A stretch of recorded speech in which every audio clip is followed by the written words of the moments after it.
talk. Um, well.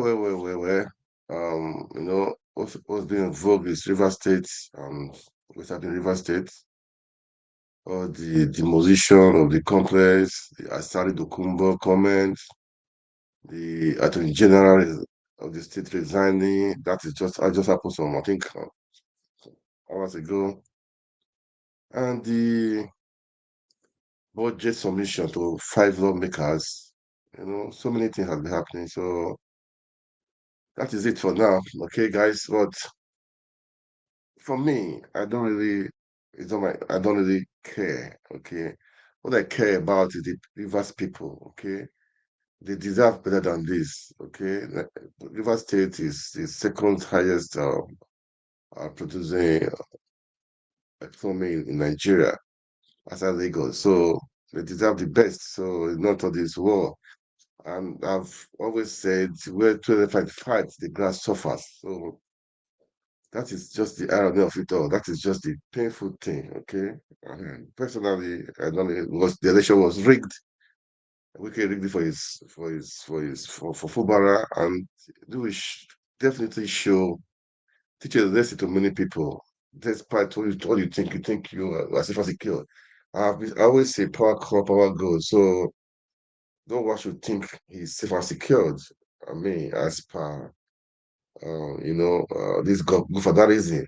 Definitely people come back and fight against you. It's like that. Don't think you can lord it over people. Uh I mean, it's just like that. So that is it. That is it, guys. So the news that I just heard, they said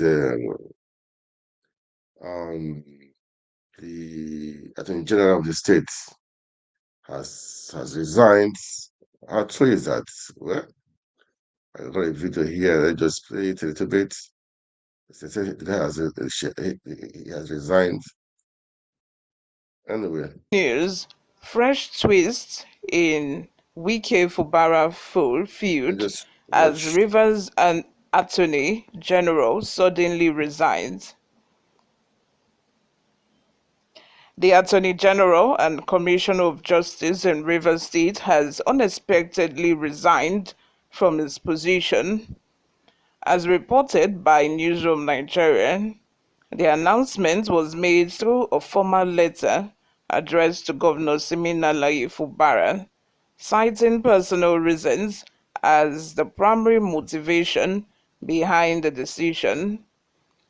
The political crisis in Rivers State continues. Insiders familiar with Adago's situation have revealed to newsmen that his resignation stems from concerns over the unconstitutional handling of a budget presentation. Wenn Tesla einen Heizkörper hätte, Well, wäre es so. uh, Dieser well, um, that was they said it's breaking news. Okay, I just played that to show the unending drama that's happening in River State. We are watching and we are waiting. Let's see what will happen. But my take is that the people of River State, they should learn. They should, take the people by the horn. They should stand for the right thing. They should not allow one person or group of people to hold them ransom. That is not good. Or hold them hostage, or rather. That is not good. They should stand up for their right and fight for it. Okay. I know the last election was rigged. So that is why, for me personally, I'm not really concerned about Wike and Fubara, but they are the same people. But what I'm not trying to say, the, the people of River State should not suffer because of what is happening right now. Definitely, there are going to be consequences. Okay, they should not suffer. That is just what I'm trying to say. All right. Anyway, today I will focus on those River State really all through. And we know that His Excellency Peter Obi will be having um uh, uh, you know I will call it a talk with obedience or with all Nigerians, right? On Sunday, please don't miss it, 7 p.m. Okay, State Secretary will be meeting will talk to me. We'll be talking with the Parallax team. So on Twitter, on Facebook. So guys, don't miss it. It's on Sunday 7 p.m. Let's make a date for that. Let's hear from him. Let's see what he's going to say because we need to be encouraged. The people need to be encouraged. The vote followers, the obedience, they need to be encouraged. Yeah, they voted, but they are voting the count. The court of law, they did. I mean, they did wonders. I call it wonders. In Nigeria, they call it Ojoro. But all the same, we don't give in, we don't give up. So we should all be expectant what's going to happen on that day. What you going to say what you going to say on that day? Okay.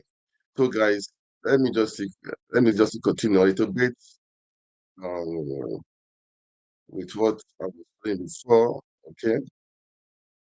Let me just play it again. Let me just continue with it.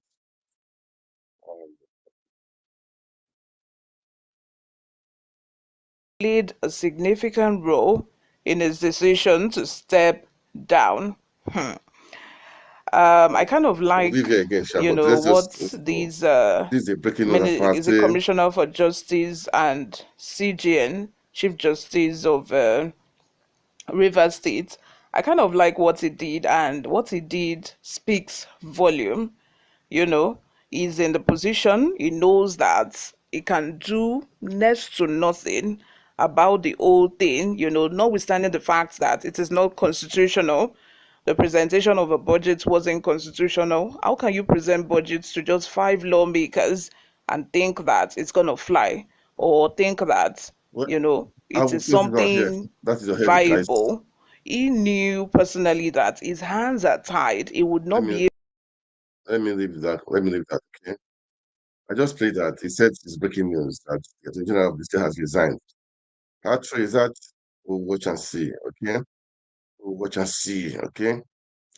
Anyway, what as I was saying, Peter Obi, by God's grace, will be on air to address Nigerians on Sunday. So, guys, book a date. Sunday, 7 p.m.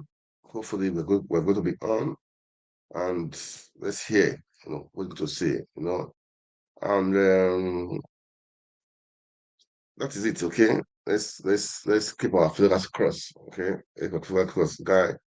We should not be quiet. I have been saying this, I'm going to say it again. We should not be quiet. Let's continue to speak out, and speak out. That is how it is. We could because all these people, they will not, they are bent of making Nigeria to be like this. So we should not be quiet, okay? We should not be quiet. That is why I said, if you're on Facebook or on YouTube, don't be quiet. Use it to talk. Don't be scared. Nobody's going to beat you. Nobody's going to say the truth. What to move right now? It's in opposition right now. We have to critical. I mean, we want good criticism. If the country is not doing right, say it's not going anywhere. If they are doing right, say they are doing right. That's how it's supposed to be right now, okay? Because we hope to find a way to work it out. That is the truth. Nigeria must be great again. We believe in having a Nigeria that will be great again. That's if you check my order and I say making Nigeria work again.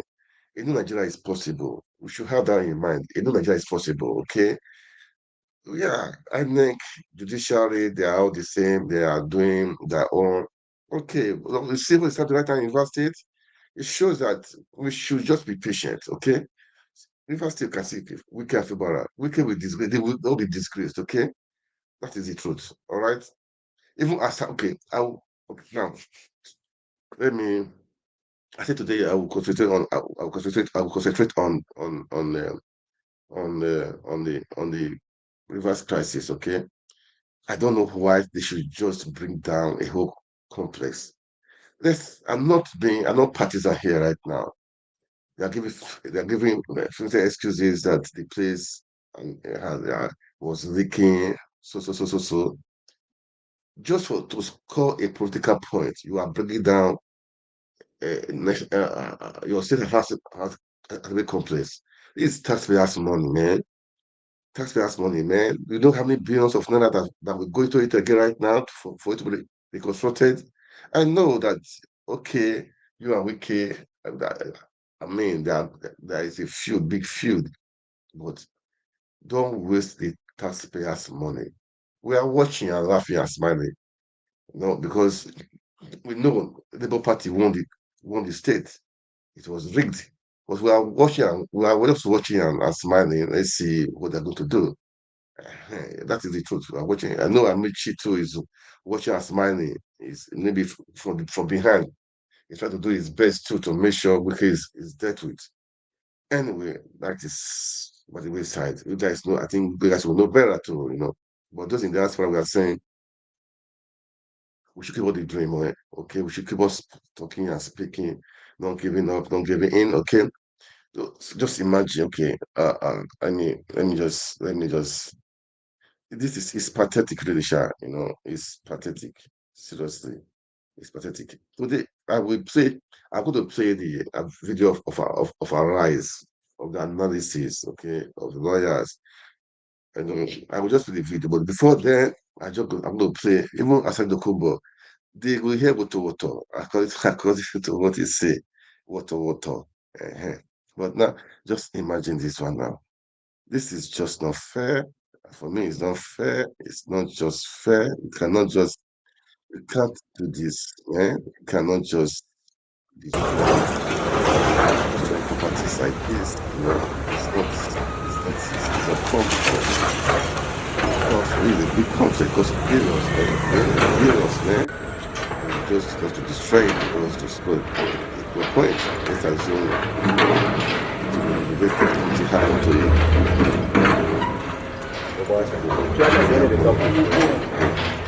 From there. Let's have that in mind. People are suffering there. Because what? What is square meal a day? That is what square meal a day. And if you use this word, this is school fees of indigents for 1 or 2 years. That would be something, man. That would be something, man. But it's a destruction. Guys, I'm not condemning anybody. I'm not here to say the truth. It is a waste of money. What is everything inside you are destroyed? Well, I think it's not fair. It's all right, but it's just happy. We are smiling. We are smiling. Let it be careful. Let them fight to the end. Let me fight to the end. Let me fight to the end. We are watching. We are watching and we are watching. So that is it. We are watching. We are watching. And this was, I said, people that have supported Tinubu and all those that supported the bad, that supported I mean, that supported evil, or rather, they will hear it. They will hear Moy. They will hear Moy, and they will all come back begging, and they will all come back crying. It's just started now. What of Asari Dokunbor? He just started. He's just started his own. The cry is going to spread. This will spread. And the obedience will start smiling. We start smiling. So that is the thing. So we should not. We should just. Let's be patient, okay? Let's be patient. Let's just be patient, okay? That's what I would say. If it's a long war, the battle continues. Nobody should give in. Nobody should give up. That is the thing, okay? And okay, now let me play Dokunbor. I'll say Dokunbor. The cry never reach you. He go cry more. He go cry more. I don't wish him bad though. Please don't think I wish. I don't wish anybody bad, man. I will not do that. I won't do that.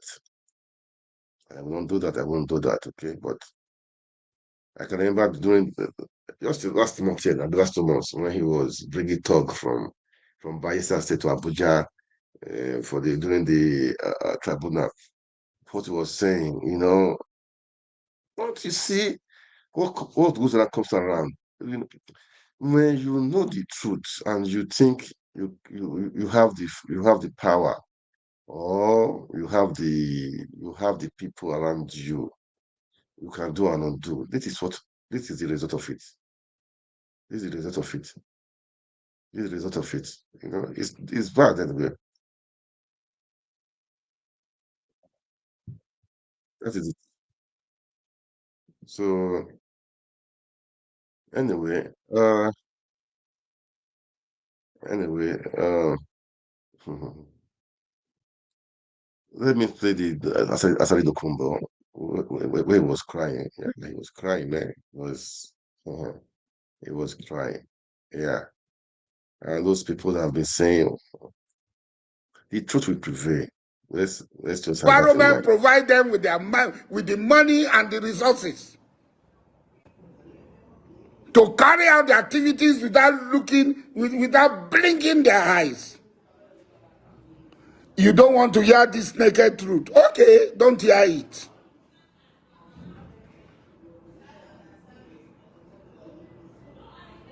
Don't hear it. Ijaw people are already angry that this is the worst government.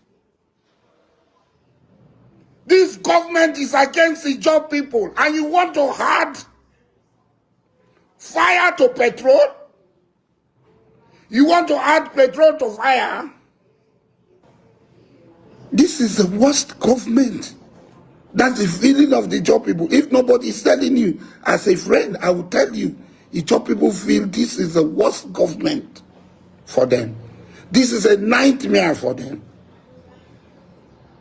And when we were voting, when we were campaigning for you, a lot of the job people called me, President, you don't know Tinubu. You know everything about Tinubu. Tinubu is your friend. No? We hope it's not going to look the other way. Oh. And I assured everybody, I say if Tinubu fails, hold me responsible. And today, the people are asking me, are you still on that if Tinubu fails, hold me responsible? River State is a litmus test. If there is going to be any fire, it will start in River State. I cannot stop them. I, as an individual, I cannot stop them. I cannot even stand on their way because they will shove me aside. Let me tell you, nobody, if anybody is giving you assurance that he can stand in the gap.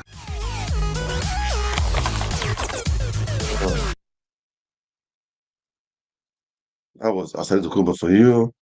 That was yeah, I said this all anyway. Yeah, I said this all. Yeah, I said this all. So that's how it is.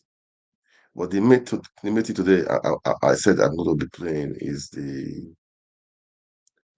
analysis of RSTV with I think three lawyers of what and what, the implications of those lawmakers that defected from PDP to APC.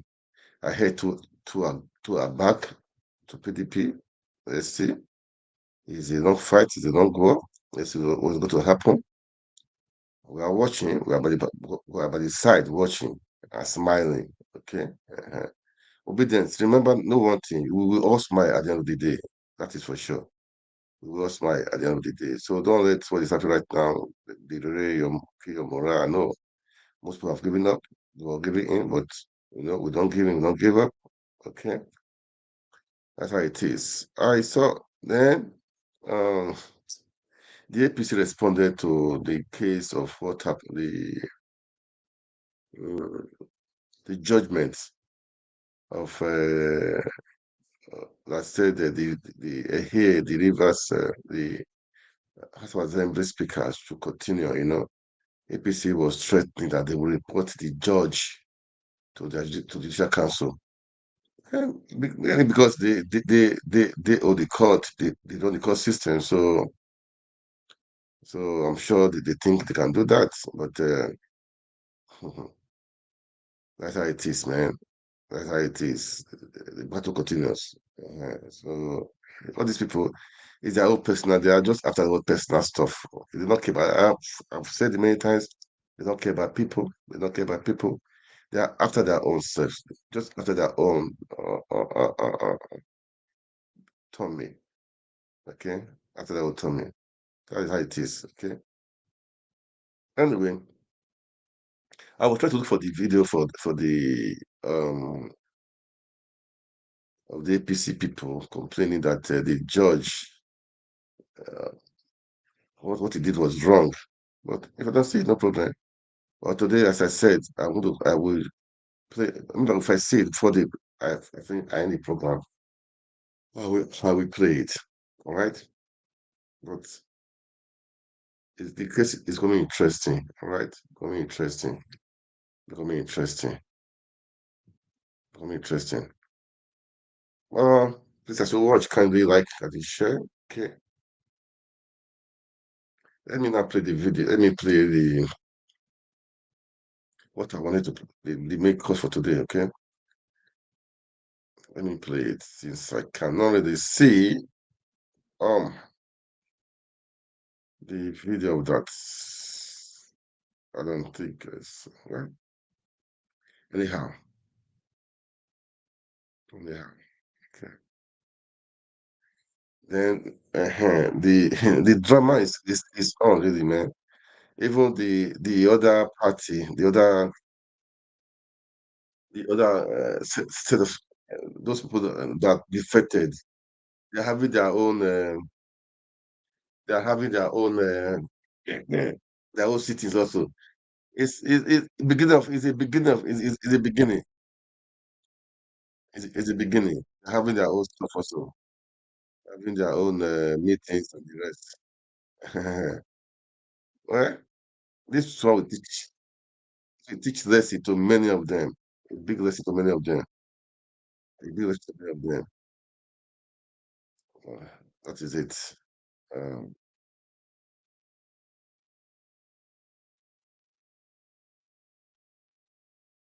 what they said, the demotion of the house of the complex is they said it's not good. Anyway, let me leave them alone, okay? Let me play the main thing of today I wanted to play, but it's a long one, but it's interesting. Let's listen to the analysis, okay? That is what I just want to say. Listen to the analysis. And guys, can you like, share, make comment? Let's interact, okay? Let's interact, all right? And remember, as I said, this Sunday we're going to be having a really big event. I posted on my wall. Peter Obi will be on air to ask questions. So guys, prepare your questions, all right? Prepare your questions. What do you want to ask Peter Obi? Prepare your questions are here right now on Sunday 7 p.m. Okay? On Sunday 7 p.m. So that is it.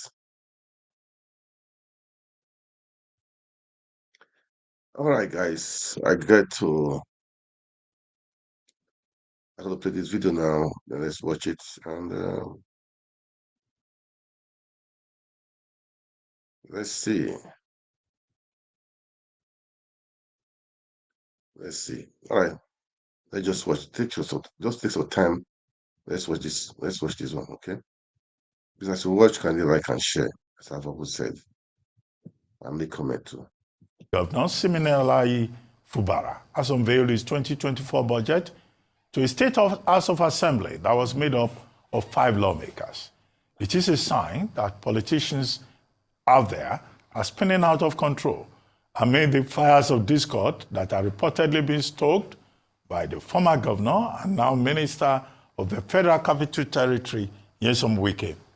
At the budget presentation, the cutback Speaker of the State House of Assembly, Edison Ehie, declared the seats of the 25 members who recently defected from the PDP to the APC vacant, were 25 or 26, whatever. Those lawmakers are said to be loyal to the former Governor Wike. The sitting was held at a temporary venue within the government house in Port Harcourt. Motion to declare the seat of 25 defected members of the University House of Assembly vacant. This House received correspondence, notices, and publications, including letters from 25 members of the University House of Assembly of their former defection from the People's Democratic Party to the All Progressive Congress. And we have also confirmed this visually, including videos that were posted via media houses and including the social media. We are aware that it is the right members and every Nigerian regards freedom of association. Consequently, distinguished colleagues, the House, having deliberated formally on the motion before it in line with our standing order and the Constitution of 1999 of the Federal Republic of Nigeria as amended, I hereby declare the seats of the following honorable members of the Rivers State House of Assembly vacant. Warum bricht die 70 € Militärtaschenlampe in Deutschland alle Verkaufsrekorde? Denn sie ist das Taschenlampe in Deutschland alle Verkaufsrekorde. Denn sie ist das Yeah. Well.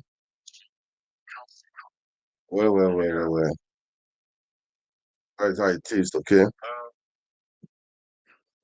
That's how it is. We'll continue. Let's continue with it, okay? Let's continue with it. Uguru, who will be joining us from Port Harcourt in Rivers State. Welcome, gentlemen, to the morning show. Well, let's start with the legal issues involved. And I would like the three of you, looks like Uguru is saying something, but thank you very much for joining us. Well, I would like the three of you to take the issues from the legal perspective. A number of issues have been thrown up. The legality of the demolition of the House of Assembly premises by the governor of Rivers State, the legality or otherwise of the House of Assembly of 5 members having to sit in Government House in Port Harcourt, the legality or otherwise of the Committee of 5 declaring the seats of about 25, 26 other members vacant. The issue, which is also legal, of the Court of Justice Danagogo granting an ex parte application declaring that Edison Ehie, a factional leader, should be a proper Speaker of the House until the motion on notice is determined. And then, of course, the whole province of defection within the purview of Section 109 and also Section 68, 1, sub 1G of the 1999 Constitution. These are the key legal issues thrown up here. And I would like you guys, one after the other, to address those issues as much as you can. Let me start with you, the man in the studio with us here in Lagos, and that's Liboros Oshoma. Liboros. Yeah, thank you, Doc. I will start by quoting copiously from that section, 109 that you cited, Section 109, 1G. Section 109, subsection 1 says, a member of a House of Assembly shall vacate his seat in the House if, then 1G, being a person whose election to the House of Assembly was sponsored by a political party, he becomes a member of another political party before the expiration of the period for which that House was elected, provided that his membership of the latter political party is not as a result of a division in the political party of which he was previously a member or a merger of 2 or more political parties or faction by one of which he was previously sponsored. And then if you go to subsection 2 of that section, it says, the Speaker of the House of Assembly shall give effect to subsection 1 of this section. So, however, that Speaker or a member shall first present evidence satisfactory to the House that any of the provisions of that subsection has become applicable in respect of this manner. So, in this case, the law did not state. They are then, going further, the Supreme Court had copiously, consistently interpreted. They are then, going further, the Supreme Court had copiously, consistently interpreted what crisis in a political party means. And the crisis that the Supreme Court had interpreted means crisis at the center, at the national level of the political party. Not because what politicians usually do is to orchestrate crisis at even their ward level and now use that as a basis, as a yardstick to defect. So the Supreme Court had interpreted the Imprectorial of Authority to say crisis in a political party must be crisis at the national level to the extent that it becomes very visible. And so it's a matter of fact here. And then versus Ondo State House of Assembly. Yeah, exactly. That's one of those cases. And then also, subsection 2 of section 109 has given the Speaker the power to declare such seats vacant. And also, when you now begin to talk about declaration of seats vacant and the issue of quorum, so the moment seats are declared vacant, you can no longer, when you're not in discussing quorum, you can no longer be talking about the entire numbers, but the numbers of those people whose seats are valid as at the time of sitting.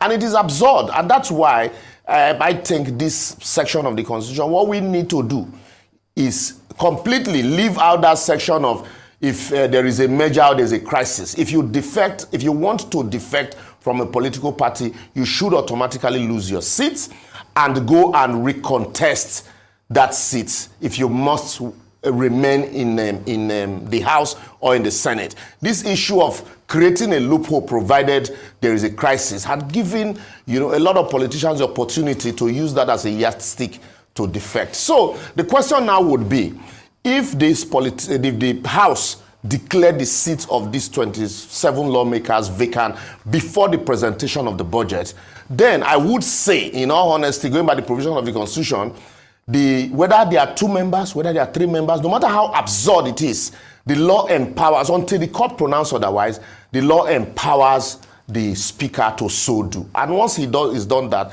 the quorum now becomes the 5 members or 4 out of the 5 members that are present whose seats are valid as at that time, no matter how absurd it is. And then the second point will now be, yes, there were issues as to suspension of the current Speaker before he was elected Speaker. But the court haven't granted an order ex parte stating that he is the subsisting Speaker, because we say the law is what the court says it is. The court haven't granted that order. That is the position of the law as at today. So until that order is vacated, he remains the Speaker, and any decision he takes, provided it's in compliance with the provisions of the Constitution, it is in all force. Okay, let me come to you, Chetam theory. What Ushuma has on is in line with the ratio in Abegunde versus Ondo State House of Assembly and also Fedeco versus Goni. But what are your own thoughts? What do you think should be the next steps forward? Because those lawmakers whose seats have been declared vacant, they can also go to court and challenge it. So what are your thoughts about what is going on? And particularly the ex parte order that was granted by Justice Danagogo that empowered the Edison Ehie, faction to assume authority. Thank you, Dr. Ruben, for having me once again. I want to also align myself with the position of my brother in the studio in Lagos, and by saying that if you look at the ex parte order from the courts in Port Harcourt by Justice Danagogo, you now discover that the ex parte order didn't just make Edison Ehie Speaker of the Rivers State Assembly, but it also went further to also give credence to even the demolition that actually occurred in Rivers State. If you look at some parts of the order and all that, because it gave credence to it with respect to the renovation of the Rivers State House of Assembly. And when you look at that Abegunde against Ondo State House of Assembly, Honorable Justice M.D. Mohammed, JSC retired, in stating and defining what division means in that circumstances, stated that if such division makes it impracticable, emphasis on the word impracticable, for the political party to function. And in the instant situation we have, There is no division within the PDP known to us, and whatever division they must have assumed that has led them into defecting doesn't make it impracticable for the PDP to function, as stated in the Abegunde case, which we are actually looking at, which is actually a locus classical in this particular scenario. Now, when you now go back and look at the reasons for the defection, as stated by these members of the House of Assembly, you discover that the letter they transmitted to the House of Assembly is to the effect that there is an issue with respect to the national secretaryship of the party. So I think the truth of the matter, those issues are neither here nor there. The truth of the matter is that I think the Speaker of the House of Assembly is in line with his position and with his decision. Of course, the law is clear that the Speaker has the power to so declare those seats vacant, having presented necessary evidence in the circumstance, which is what the Speaker has done. So, in all that has transpired yesterday, and with the governor continuing to going down to the House of Assembly to present his budget, it's not out of the law. It's still within the purview of the law, as enshrined in our Constitution and in our laws. So, of course, it is still within the rights of these lawmakers whose seats have been declared vacant as at today to actually exercise their rights before the courts, to actually reach out to the courts and appeal or and actually bring up an issue over the declaration that has been made. But whilst they are even doing that, or even before they do that, we expect INEC to, at this point, start up the process of conducting fresh elections within Rivers State. Because these people represented various constituencies which they have now forfeited that their position or the constituencies they represent because of their current action. So we now expect that INEC should actually go ahead, conduct elections in these offices, pending whatever court decisions that may come up therefrom. But INEC's delay is actually a concern to some of us, because we expected that by now INEC should have issued out statements in this regard and in this direction, and elections should have gone ahead, or the preparations for election should have actually continued. I get your point, but let's go to Chuksuguru, who is in Port Harcourt. Chetam Thierry is saying the burden is on INEC to quickly conduct fresh elections. But we have seen this situation before. Dave Umahi defected to another political party. Nobody invoked Section 109. Ben Ayade in Cross River State, as he then was as governor, defected to another political party. Nobody said INEC should quickly conduct another election. What are we really dealing with? Let's hear from Chuksuguru. I can come back to you. Ayo will come back to you. Rufai will come back to you. But Chuksuguru, let's hear from you quickly on this issue. Good morning to fellow Nigerians. I think the problem we are confronted with in this season is not as a result of the inadequacy of our constitutional provisions or statutory provisions. The problem we are confronted with is orchestrated by politicians who seek public offices for personal aggrandizement, who seek public offices for reason of political profiteering. They have no regard for the feelings of the ordinary Nigerian. My learned friend Liborus Oshoma has quoted in extenso the provisions of Section 109 of the Constitution, the supreme organic law of our jurisprudence. That section is sufficiently clear to lend itself to easy comprehension.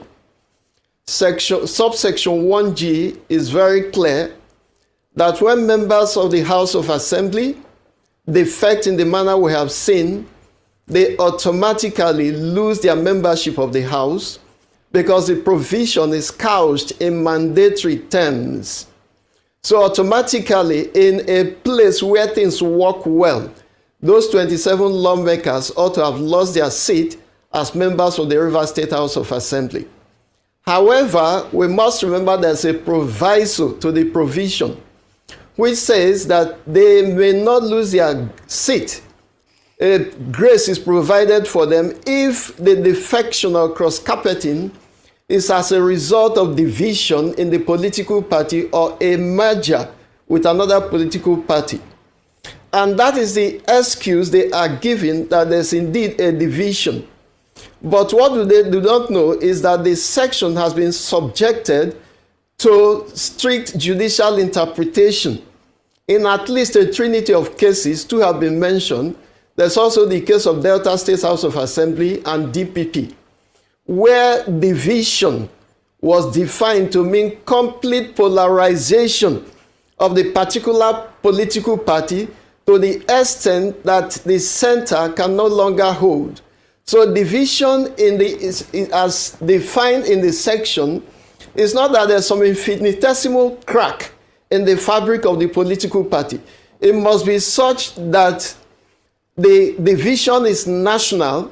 The political party must have split into 2 or more factions, each of the factions parading their own leadership in the organogram of the party, each of the faction parading their own chairman, each of the faction parading their own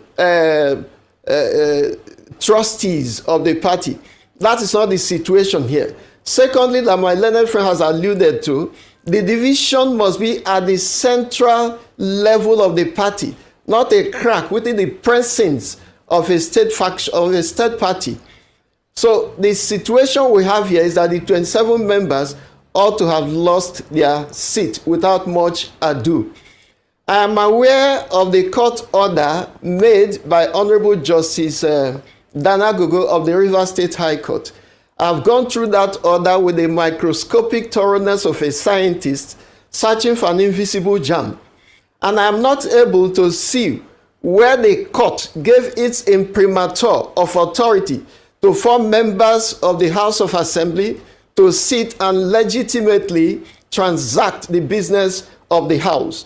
I am aware that by the majestic provision of the Constitution, in Section 96 of the 1999 Constitution, that the forum of the State House of Assembly must be 1/3 of all the members.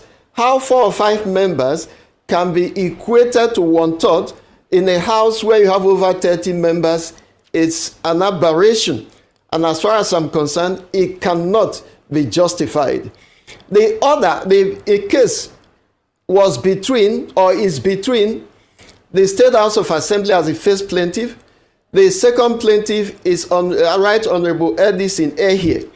And the case, the defendants are the former speaker and the deputy speaker, so to speak, depending on where you stand. So there's nothing restraining for the other 25 members of the House of Assembly from transacting the business of the legislature in Rivers State. That is why sometimes when we criticize judgments and judges, we do not take our time to meditatively and critically examine the tenets of the order. I've looked at it. I am not aware that the judge said that 4 members of the Rivers State House of Assembly can legitimately transact the business of the Assembly. I am aware that pursuant to Section 121 of the same Constitution, the governor is mandated to present an appropriation bill before the House of Assembly. If he has done so before 4 members or 5 members, where the Constitution has expressly provided in Section 96 that the quorum for the transaction of business is 1/3 of the members of the House of Assembly, I cannot conjecture by any stretch of imagination where anybody would justify 4 members sitting to transact business as important as the appropriation bill. Like I have said, I am not aware that the court, by its order, gave the imprimatur of the court to sit and transact business of the legislature. All right, some have quoted the doctrine of necessity. Yes. Yes. All right, thanks, Mr. Oguru. Very important points you've made there, as with Mr. Thierry and Mr. Oshoma. And I'll come back to Mr. Oshoma because he seems to not agree with some assertions that you've made earlier in your presentation. One of which he said is that it's an aberration for only 5 people, 5 lawmakers to sit to receive the appropriation bill by the governor. We have had that conversation this morning and we've asked for clarity. In fact, Dr. Abati's first question was around that. So I'd like you to respond to that because a quorum of a House of 32 members would be about 11, if it's 1/3 of that. And so I'd like you to speak to that. For Mr. Theory, I'd come back to you with regards to the APC's, chairman in the state, Mr. Becker, who is saying that he hasn't received any information about the 25 members who defected. And so maybe perhaps you break it down for our viewers as to what would have been the proper mode of defection. Would a declaration or an announcement or a letter suffice, or receiving from, to the APC of these members? He said that he wasn't accepting it because the spirit of the reasoning behind their defection was not sincere. It wasn't sincere, and so in his own estimation, they haven't received, at least in APC River State. That's from Mr. Becker. And then for Mr. Guru, I'd like you to just speak further in terms of, we're talking about next steps. The PDP have said through their spokesperson, Mr. Debo Ologwangba, that we're going to institute legal proceedings against the defection of the 25 lawmakers. What would their case or the basis of their case be, and what would be the next steps for them in terms of INEC? INEC's response. I'll start with Mr. Oshoma on that. I'll move on to Mr. Theory, and then Mr. Oguru can wrap up in terms of the responses. Yeah, Section 96, the quorum of a House of Assembly shall be 1/3 of all the members of the House. And then you can't read this section in isolation. Section 109 is that members of the House shall vacate their seat in the House if, being a person whose election, like I read before, and the Speaker of the House shall give effect to this section. So the question now is, like I said earlier on, if these seats had been declared vacant before the presentation of the budget, what now becomes the interpretation you would give to Section 96? What is the quorum of the House as at that time if 27 members' seats have been declared vacant? So if we say you have 4 members here and 2 have been declared, their seats have been declared vacant. So what it means is that you are no more members of the House. So that is it, because you can't take one section and read it in isolation. It must be read holistically. And there is no provision in the law. That's also a lacuna. There's no provision in the law where it says where members' seat had been declared vacant, other members shall not proceed with the business of the House until the issue is determined by the courts. There is no provision in our Constitution in as far as that is concerned.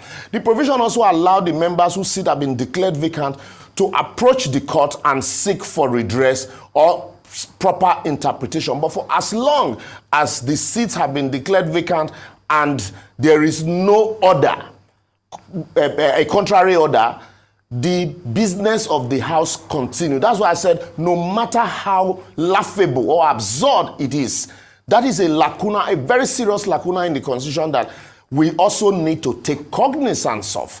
And then quickly, I must say this. That's why I think the business also, the position of the court is that anywhere the business of the assembly must be conducted in the place statutorily meant for that business. And so I think that was why it is the same script that Oshomole had used, that same script. Amechi used it. Obaseki used the same script. Anytime there's a crisis like this, you rush to demolish the State House of Assembly or remove the roof to make it incapable for them to conduct the business of the House in the place statutorily meant for that business. So I think the issue of demolition of the State House of Assembly has completely nothing to do with a technical test or credibility test of the Assembly, but just to deprive the members of the opportunity of sneaking into that Assembly to conduct a contrary business. Or because if the the House of Assembly is sitting statutorily in the place meant for its business, it will be impossible for the governor or the PDP members to deprive others 27 lawmakers of coming into that assembly. So that I think that was why they did that. It's a script that we all know. And then on the issue of quorum, and I said, and I must say this, except someone is showing me a contrary position in the Constitution that where members' seats are declared vacant and then the business of the assembly should not be conducted until the court rule on it, then that's where we fought the if you like, call it kangaroo presentation or the laughable presentation of budget that happened in the assembly in Port Harcourt. But our Constitution made it so. A situation where members brought, this absurd situation on a house where 27 members decide voluntarily to say, we no longer want to be members of this house. On their own, what I think what has happened here is on their own volition, they walked out on the house. And so, what is the quorum that is remaining now is 4 members. And the business must continue. And so that is why we're having this absurd situation. And I must also add this is not legal or though. This position, this scenario played out in Lagos before. I think Wike should be advised that this scenario playing out in Port Harcourt, he should handle with caution.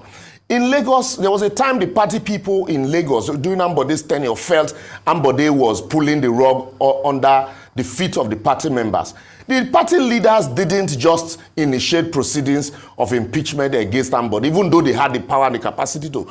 But they waited for his tenure to lapse. And then when he was seeking a second term, that was when they sprung that surprise of, the party had decided that nobody should get automatic ticket for a second term. So I think the issue of Rivers State should have been managed that way, or to avoid this absurdity and this laughable situation that we find ourselves. Let me come to theory. Thanks a lot, Mr. Shoma. With regards to the response by the APC chairman in the state saying that he hadn't acknowledged the 25 lawmakers who defected because he didn't, number one, think their move was sincere, and also they hadn't followed due process. What's your take on this?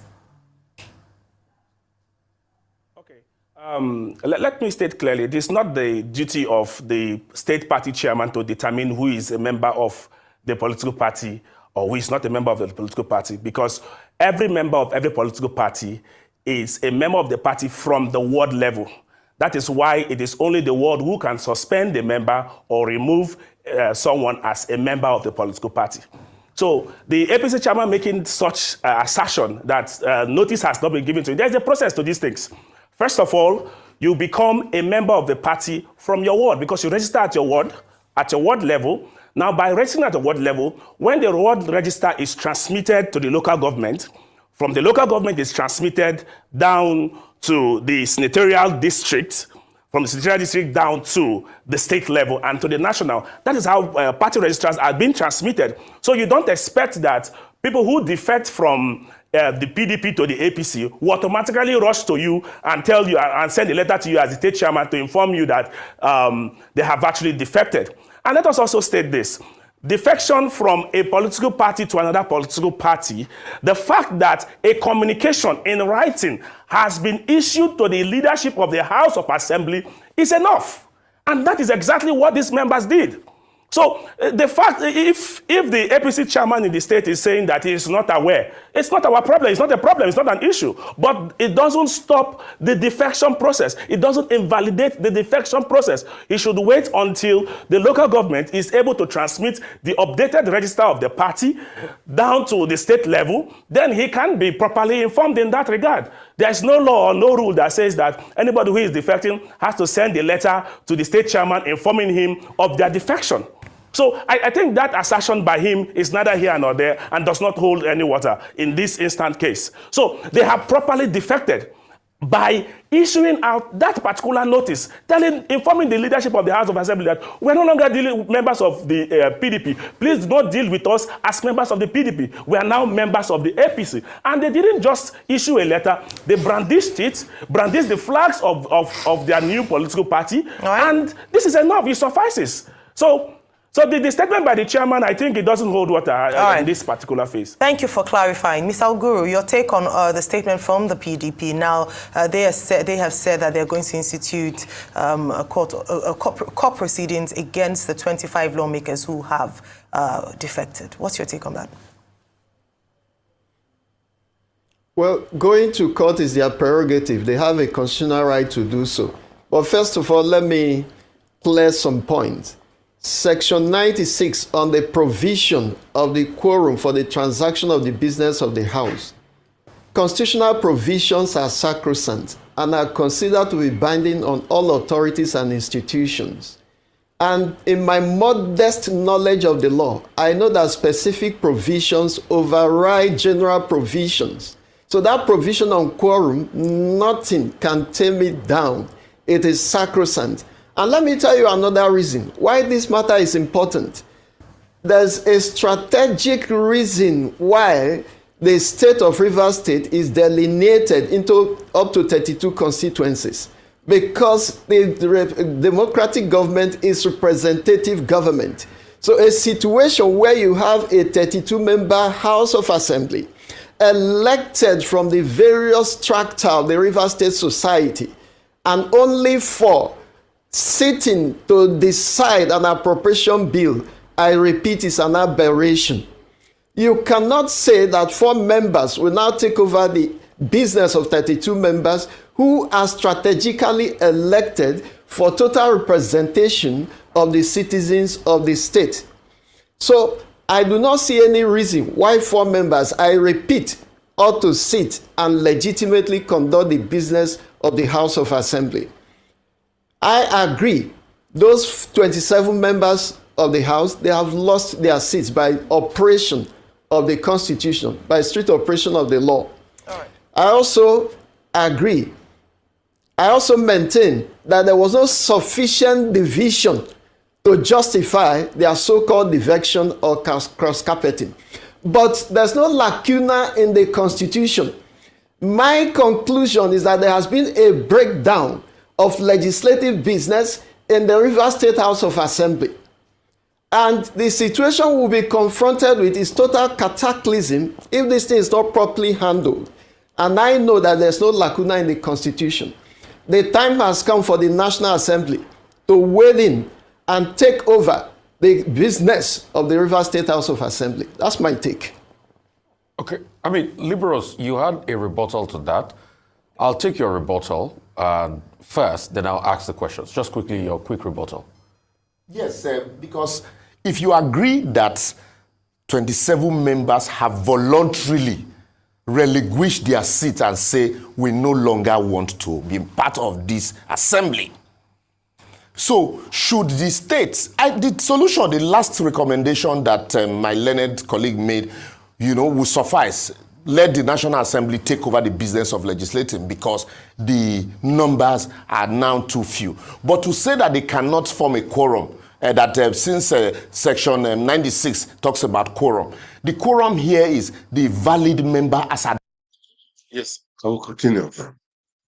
I'm playing this video for us to have an idea of the scenario of what's happening in Rivers State, what's going to happen, what is happening, the possible, scenario as per, many things. But we know Nigerian judiciary how it is. Well, guys, make your comment. What do you think? What do you think? Who will win? Fubara or Wike? The battle is going to be on. We are watching by the sideline. I don't really care who is going to win. But my own concern is Rivers people should not suffer. They should not suffer because Wike with Amici, when they fought for a long time, people died. They lost, many lives were lost, and which was not good. So this one is coming up again now. I hope there will be no lives lost. The security system, make sure no partisan. Make sure the right thing is done. And let's watch. Wike, I don't really care. Fubara, I don't really care. What I care about is Rivers people because Wike and Fubara, they stood the election together. They were together. They stood the election. They did so many things. Wike is thinking that he's a mini god. You cannot be. You are not God. You are not God. You are not God. This is warning to everyone, to all politicians, thinking they are Godfather, this, that. Look, it has happened many times in all the states, different states. But for that is God, for that reason. It cannot continue to be like that. You are a minister in somewhere in Abuja. Stay there and do your job, not be overloading yourself over people. You think you should say structure. You are scared. If you have done the right thing for Rivers people, you won't be scared, man. We won't be scared. You won't be scared. Anyway, I'll continue with the interactions of the experts, the lawyers. But it's like these guys, it seems on one side, that's part. Well, they are saying it's their own view anyway. I know some lawyers will come to, they will bring out their own acts and law and this and this and this and confuse themselves. as all those judges to also confuse themselves too. Anyway, guys, let's continue. Okay. At that time, who are the members validly? Okay. Those are the members validly. 5 members are the members validly, members of the State House of Assembly as at that time. So as we speak now, there is a lacuna because if your position, sir, is the Constitution says that this is the way it has to be done, as regards those members, they have to leave and all of that, and only 4 members are on ground, like Liberals is arguing. Now there's a lacuna. So what should be done? Should the drafters of our Constitution now think of this kind of thing when it happens, because it's not emergent, the National Assembly will not be able to step into the matter as quickly as possible, as you suggested. That's number one. The second question will be, for a matter this critical, was an ex parte the way to go? Couldn't both sides have been heard from? And this is a question across board. I want Mr. Thierry to answer that question first, then Liberals comes to you, then I'll also come to you in Port Harcourt. For a matter as critical as this, was an ex parte the way to go? Shouldn't have both sides been heard from before the judge went ahead? Mr. Thierry, you first. Before I get to answer that particular question, let me first of all address this issue of quorum. And if we look at the sections of the Constitution, Section 109 clearly, and Section 68, sub 1, you would also discover that the Constitution envisaged a situation where a member of the House of Assembly who decides to defect to another political party, envisaged a situation where he should ordinarily, honorably resign as member of the House of Assembly. Where he so fails to resign as member of the House of Assembly, the Speaker can now declare the seat of such person vacant. Now, saying that quorum was not constituted, was not constituted in the instant situation we are dealing with, I beg to disagree with it, because if you look at the situation, there is a natural presumption that these people have resigned and in the eyes of the law are no longer members of the House of Assembly. So the issue of quorum is properly formed with the proper members of the Rivers State House of Assembly. So we should not even be thinking about or burdening ourselves with the issue of whether there are 31 members or 32 members of the House of Assembly and the issue of quorum at this particular point, because the 4 or 5 members of the House of Assembly forms proper quorum because they are the recognized members of the House of Assembly. So I beg to differ with that particular argument. Now, when we look at the issue of if ex parte motion is the way to go, let me say this. We can't halt governance. You can't halt governance, and we cannot actually put an arm of government in River State to stay where the state is actually suffering, where there is need for the state to make progress. That is why the court, in its wisdom, decided to grant that ex parte motion, which to me it's even not out of place. And the court did not. The court did not just grant the ex parte motion. The court also gave an opportunity for the other parties to be served. And the ex parte motion is just a temporary motion. Of course, the court will vacate the motion where when the motion on notice is being moved, the court finds that the position it held in the ex parte motion it's not actually the reality on ground. So it doesn't change anything. It's just for a number of days for governance to actually hold sway in the state. Okay, Thierry. Thank you for your views. Liberal Oshoma, you disagree? Yes, I completely disagree on them because over time, the Supreme Court had admonished judges and courts to restrain themselves in granting ex parte orders, especially in matters of this nature. The court cannot breach time for parties for the other party to put on notice, hear their submission, hear argument in respect thereof, and then make a pronouncement. This idea of granting ex parte order also rubs off on the court. It also ridicules the court. It's as if the court already has taken side even before hearing parties. This is not a matter where you say there's urgency. The urgency of the nature of the matter determines that an ex parte order should be granted as of right immediately.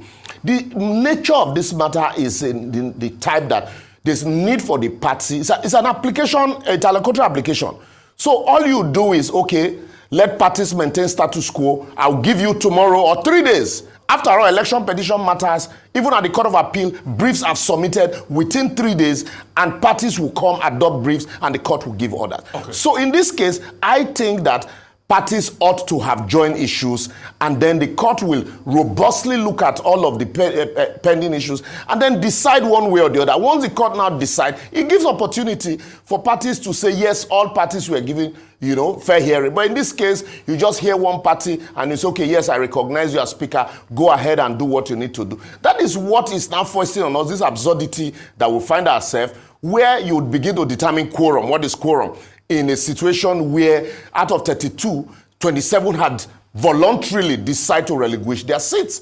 And once they voluntarily relinquish their seat, the issue now becomes, what can be the quorum? Are you considering people who are not members of the House of Assembly to form quorum, or those who are members of the House of Assembly? Okay. So I think the court ought to have allowed parties exhaust argument on this before rushing to give. So before coming to you in Port Harcourt, Liberals, I'll pose this question to you, and you can also take it in Port Harcourt.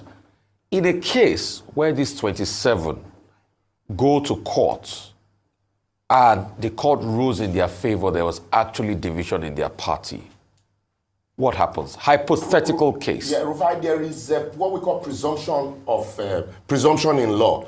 As at this case, like I said, the law is what the court says it is. As at this present situation, the fact remains that it is only 4 or 5 members of the State House of Assembly that you have.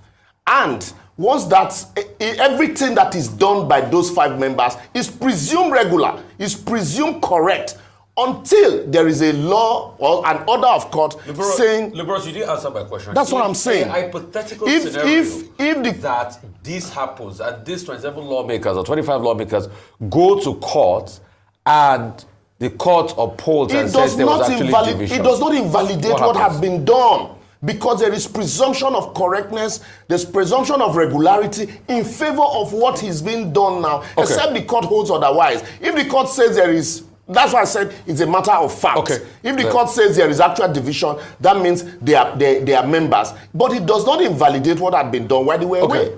I'll come to you, sir, in Port Harcourt, Chuks Guru. Your take on these two, at first ex parte, and the other question I asked the Boros, Yes. The situation we have in Nigeria now, regrettably, is a situation of a desperate malady always being met with desperate solution. I would pray that the courts will be more circumspect in their interventions on political issues in Nigeria. Because as a matter of fact, the court represents God Almighty to make sure that things are working well in the country. Well, I can criticize judgments, I can't criticize orders of court, but I refrain from criticizing the personality of the judice, that's the judge, because I have read the order, but I am not conversant with the facts that were put before him before he made such an order. So I can't question his discretion at this point. But having regard to what is available in the public space, if I was sitting as a judge in such a matter, I will not make an order ex parte. I will rather order that the other side be put on notice. Why? Because this might lead to a political conflagration like we are seeing now.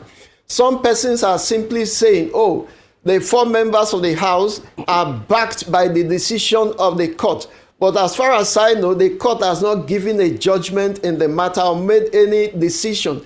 The court has only given interim orders to keep matters in status quo before the consideration of the case itself.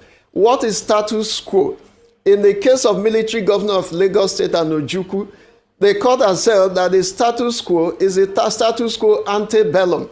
But I do not know whether reading from the order now is a status quo ante bellum before the beginning of hostilities, or the status quo that was created as a result of the trouble and the schism in the House of Assembly.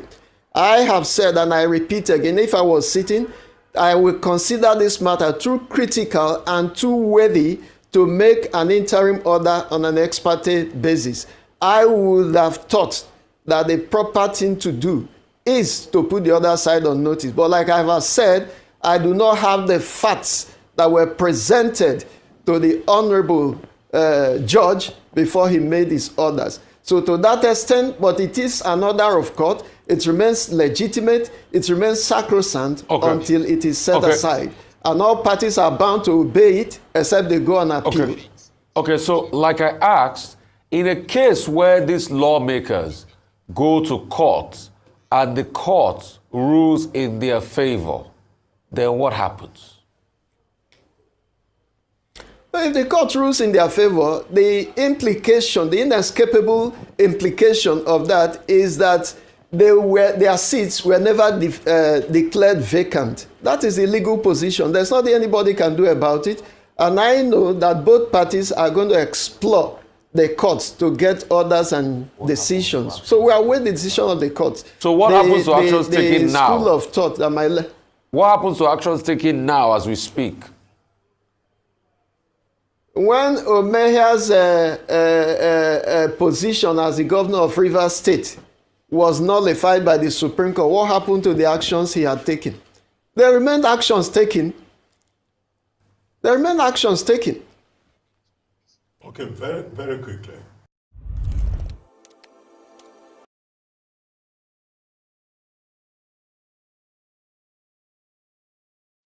Wow. That has been, it's been a roller coaster of questions and answers, okay? I mean, I just wanted us to have a view. I mean, iron this out, see what possible scenarios, okay, of Nigerian system really, actually the judiciary cannot really predict them, seriously. In a similar case, different states, different judges will give different meanings to it. So let's continue to watch it. Let's continue to watch it. Now, there have been arguments about defection in Nigerian politics. There have been cases in court questioning the need to amend, or before the National Assembly, to amend the relevant sections of the law. 109, which we have quoted, 68, both of the 1999 Constitution. And the conundrum, why is it that a governor, 23 of them in the last 24 years or so, have defected from one political party to the other? No one was asked to vacate his position. In Ogboji and others versus Dave Umahi and others, the lead judgment by Justice Olubunmi Oyewole was quoting, I guess, Section 308, that governors have immunity. But in the case of lawmakers, the whole argument has been that, if you're a lawmaker, you port from one place to the other, then you must lose your seat. How do we resolve this conundrum? One set of law for governors, another set of laws for lawmakers. Very quickly, briefly, as we're trying to round up. Yeah, quickly, because the Constitution is silent on the issue of lawmakers' defection.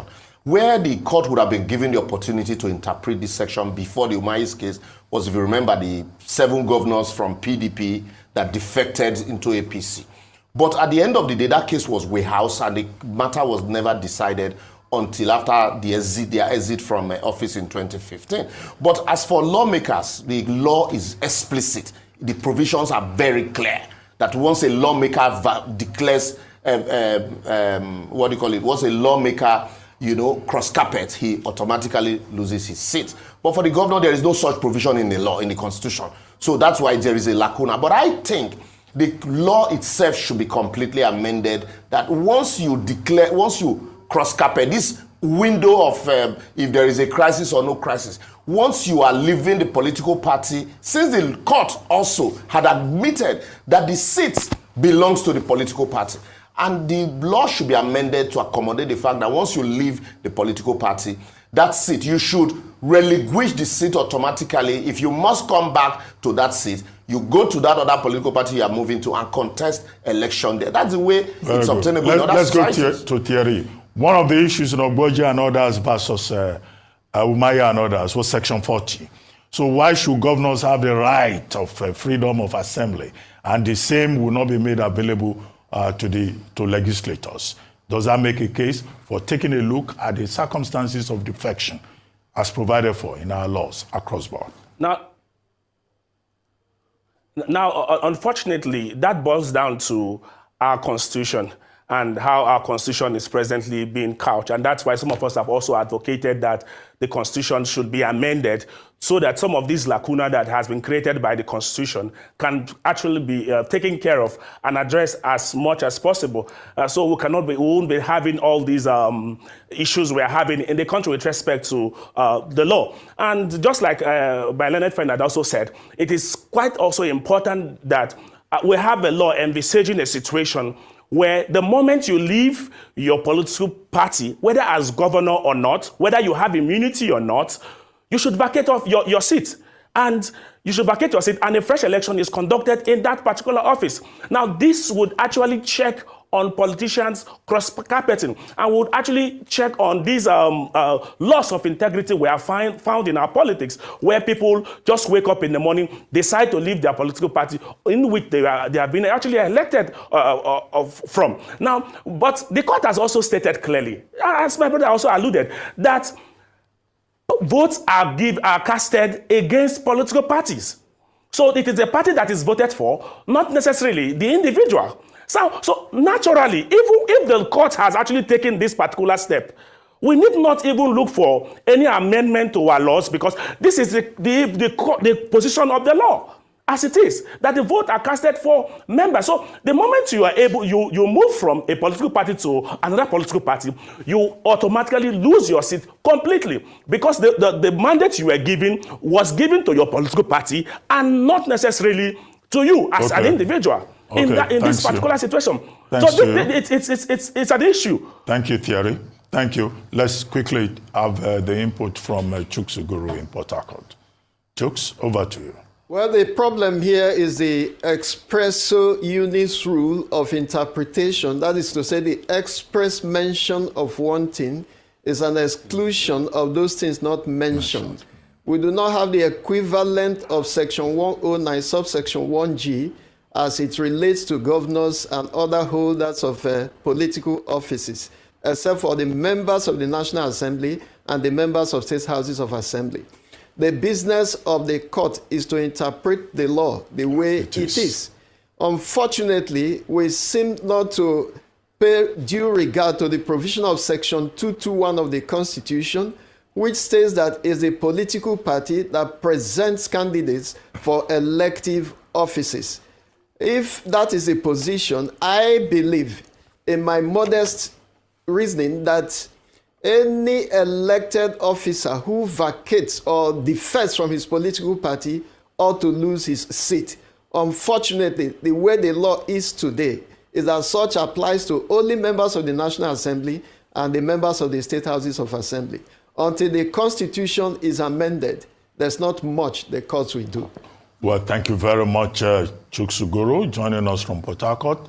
Thank you, Thierry, joining us from Abuja, and Liberos Oshoma, who is with us. Yes, guys, I played that. That was a long interview, a long interaction from Arise TV. Anyway, I've been on for quite a while. Please, as you watch, kindly like, share. It's important. Take our country back.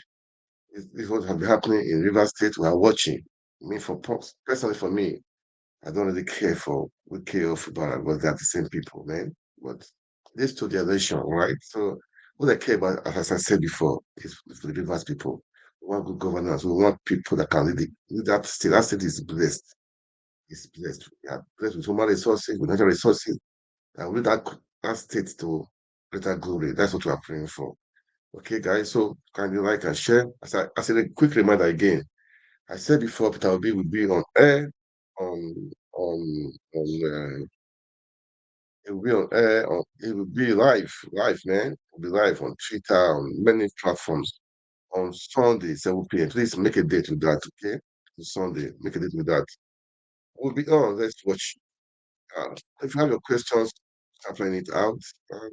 It's a time. I like what I like with him, that he interact with people. If you have a question, he's not shy from it. Ask question. He's a man of the people, man. Well, this is how we see it. That these people they think they can rig the election, but it's where. Okay, it's where. Don't just expect also just remove them like that. That 1 year. I mean, it will be long, but these people, they've been there for a long time. They own the military, they own the police, they own security, they have the money. What the obedience they did well, they did their part. Okay, but we cannot stop. We cannot stop. This is a weekly call. Okay, a weekly call. So those in diaspora, please don't not give up. Those in Nigeria, please. I know it's tough a bit, but not give up. We will make Nigeria. We can take it back. We will take it back. Okay, that's what I'm going to say. We'll take it back. We'll take it back. Nigeria belongs to all of us, irrespective of where you're from, your tribe, religion, anything at all. Nigeria belongs to all of us. Okay, as I started with I started with Dokunbor, those stuff. Okay, okay. On to call it a day. To call it a day. Um, I'll play the video of His Excellency Peter Obi. I'll just play the video. I'll play the video of His Excellency Peter Obi. All right, just 2 minutes or so. 2 minutes or so. Okay. Um, I mean, we anyhow it is, we should not give up. Okay, give up. That is what I'm going to say. And that is it, guys. All right. So, let's quickly just watch it. Let's quickly watch. It's about 2 minutes. It's a 2 minutes video. Okay, and let's just play it. Then after that, I'll come back. I say bye bye. So you were able to generate over 1,000 megawatts of electricity in the 60s. Almost 60 years after, you cannot generate 4,000. It's unacceptable. I just went to Egypt. They're doing 58,000. 100 million people. And they only added 30,000 in the last 5 years. All the people I met in the power plants and everything were engineers, Egyptians, trained in universities in Egypt. When I went to the ministries, they had the same thing. They were all educated in Egypt. This is not an African country. So you need to invest in your people in education. I've visited all the states of Nigeria. There's no production because you have not invested in the people. Niger State, 76.3 square kilometers of land. They can't feed themselves. They can't feed Nigeria. Netherlands is 33,000 square meters. 33,000 square kilometers.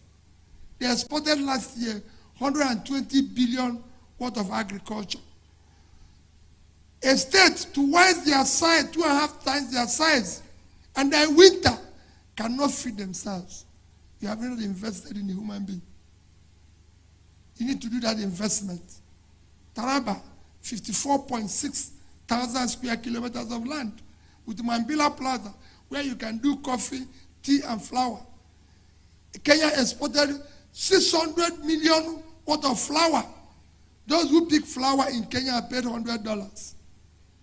Ethiopia exported coffee, $1.1 billion. You can grow it there. Sierra Leone, with all their problems, 1.4 billion coffee, you can grow it there. Taraba cannot feed itself. They are waiting to share money from oil. What a country. You need to move this country. What a country. What a country.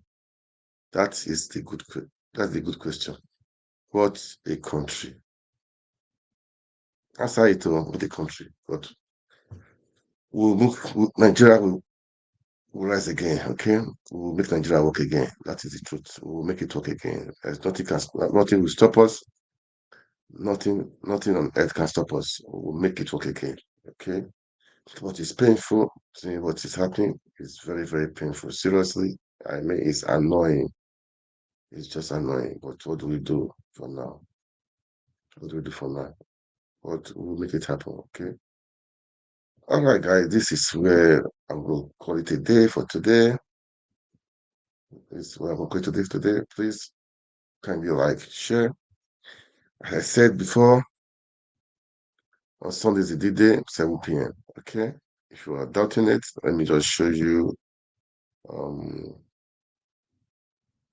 Let me show you how it is. Okay? Let me show you how it is. So, sorry, it's not too big. No, maybe you will see yourself to see it very well. Okay? But this we're having the space, which is Excellency Peter B, 17th of December, 7 p.m. Okay? It's being hosted by Parallel Facts. Okay? So, that is it. That is it, guys. All right. All right. I would say, guys, thank you. Thank you for watching. This Diaspora Network, where we tell you guys what is happening, how it is. We don't hide anything.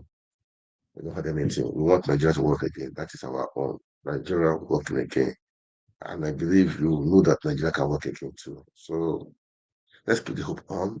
So I will make the broadcast of this thing, please. Watch it and share, like, make comment. It's good to make comment. Cannot just watch and not make comment. Cannot just watch, don't make comment or like, let's inspire other people. Let's inspire other people, let's give them hope, let's make, let them know that the fight we fought last year for obedience, for the election and the rest, is not a waste. It cannot be a waste. It can never be a waste. It is just the beginning. That is it. Okay. All right. Thank you so much for watching. God bless you. God bless Nigeria. Ciao.